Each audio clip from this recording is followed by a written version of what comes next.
Africa at this hour. We're taking you around the world in 60 minutes. I want us to begin here in Kenya, where President Uhuru Kenyatta is now addressing the nation on the VAT tax, a 16% VAT levy on petroleum products. Let's cross over to State House Live and listen in.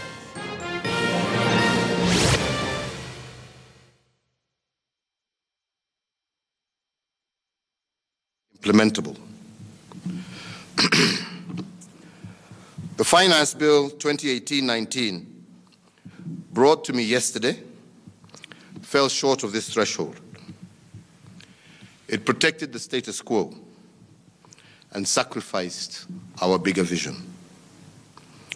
It took the easy path instead of rising to the challenges of our time. It was good politics, but bad leadership. As you already might know, I returned it to Parliament with a number of modifications designed to cure these shortcomings. Ladies and gentlemen, the 2010 Constitution widened Kenya's democratic space. It also fundamentally altered the structures and functions of government. With our new Constitution, we have seen a substantial increase in political and bureaucratic representation at every level. We now have two houses of parliament. The National Assembly has grown from a membership of 290 to 349. And our new Senate has 67 elected and nominated members. We also have 47 governors, 47 deputy governors, and 47 new county assemblies, in which sit more than 1,000 MCAs. Additionally, we have 16 independent offices and commissions, excluding our judiciary. As you can see, the enjoyment of the new rights that we gave ourselves in 2010 has been expensive and unprecedentedly so. We are all very proud of the speed with which we have implemented the new Constitution and devolved government to the people, having already transferred over 1 trillion shillings to county governments since 2013. We have, as a result, seen major improvements in service delivery and also improvements in the lives of Kenyans. And that is why we will continue to protect and entrench devolution and our new constitutional order, notwithstanding the cost. In addition to supporting devolution, your taxes have also been used for a very aggressive and successful development agenda. Today, millions of Kenyans travel on new roads built by this administration, and other roads are still under construction. Millions of homes have been connected to electricity, and our mothers now have access to safer and cheaper maternal care. In addition to free primary education, parents today can now send their children to day secondary public schools for free, and textbooks are available for our children. Our investment in infrastructure is at its highest since independence. I wish just to remind Kenyans that the MOU between Kenya and the United States of America for direct flights was signed in 2008. And it is only now, after consistent investment in the Jomo Kenyatta International Airport under my administration, that the first direct flight to America has become a reality. And the standard gauge railway has been nothing short of transformational. Built in record time, it has moved between Mombasa and Nairobi more than 1 million passengers and hauled millions of tons of cargo.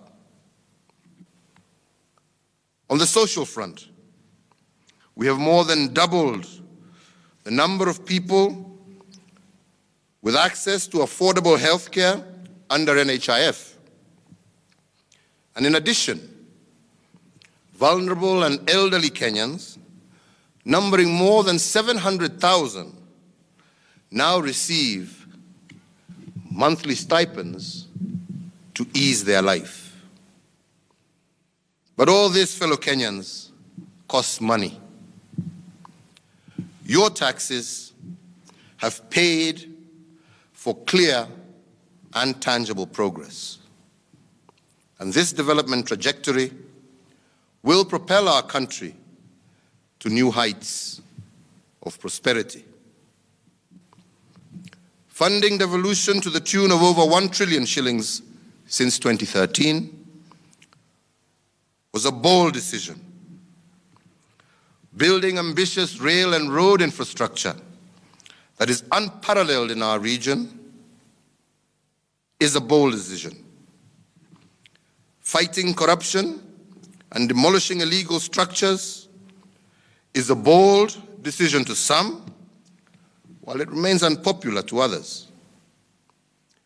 Initiating major social protection programs for the vulnerable in our society is bold.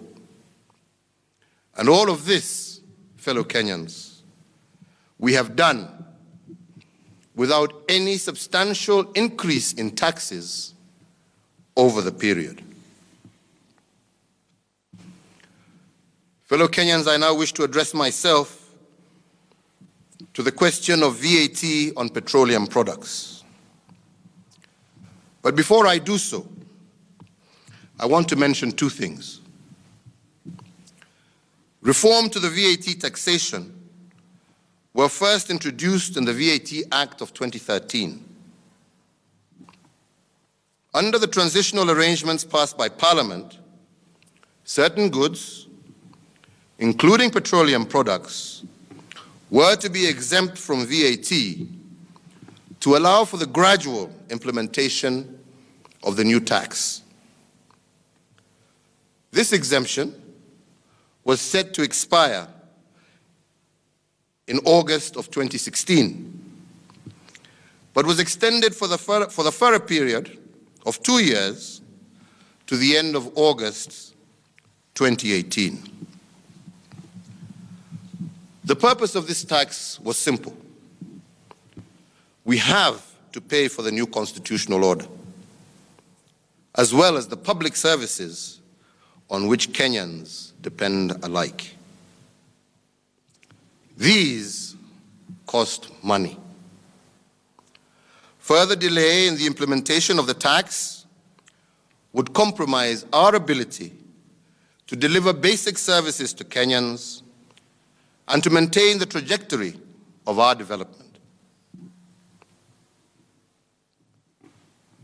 Fellow Kenyans, I have spent the last few days listening to a wide cross-section of views. And it is clear that you are all troubled by the effects of the rise in the prices of petroleum products and its impact on the cost of living. I have heard and understand your concerns, which is why I have proposed, as part of my memorandum, to cut VAT on petroleum products by 50%, meaning from 16% to 8%. Should Parliament accept this proposal, the price of super petrol will drop from the current Kenya shillings 127 to about Kenya shillings 118. And the price of diesel will drop from Kenya shillings 115 to about Kenya shillings 107. Just as business owners took the new VAT rate as an opportunity to increase the cost of goods and services, I expect them not to take advantage of weary Kenyans and to lower their prices commensurately without any delay. That done, fellow Kenyans, we still face a financing gap. This measure alone will not suffice to balance our budget as required by law. Therefore, I have further proposed wide-ranging cuts in spending as well as austerity measures across all arms of government. The cuts target less essential spending, such as hospitality, foreign and domestic travel, training and seminars, and other similar categories. These budget cuts ask all of us in government that we tighten our belts. It also ensures that the sacrifices made by tax-compliant Kenyans are matched by discipline from all of us in the public service. I want to assure Kenyans that their taxes will be used well. And that is why in my memorandum, I have also proposed to increase the resources available to the institutions entrusted to fight corruption. Specifically, I have increased funding to the judiciary to speed up the completion of cases concerning corruption and economic crimes. Further, I have increased allocation to the Office of the Director of Public Prosecution, as well as the other investigative agencies. I expect these bodies to work closely together to help us restore our faith in public institutions. Fellow Kenyans,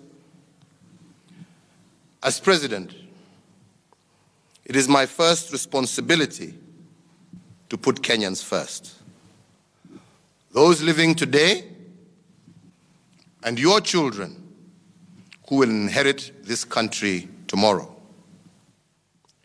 And this means that I must make a delicate balance between short-term pain and long-term gain. Fellow Kenyans, we have a country to transform, and we must make bold decisions to achieve our vision. I ask all Kenyans to join me and for all of us to join hands and work together for us to achieve this common vision of a free, just, democratic, socially inclusive, and a society with shared prosperity for all. I thank you, and may God bless Kenya.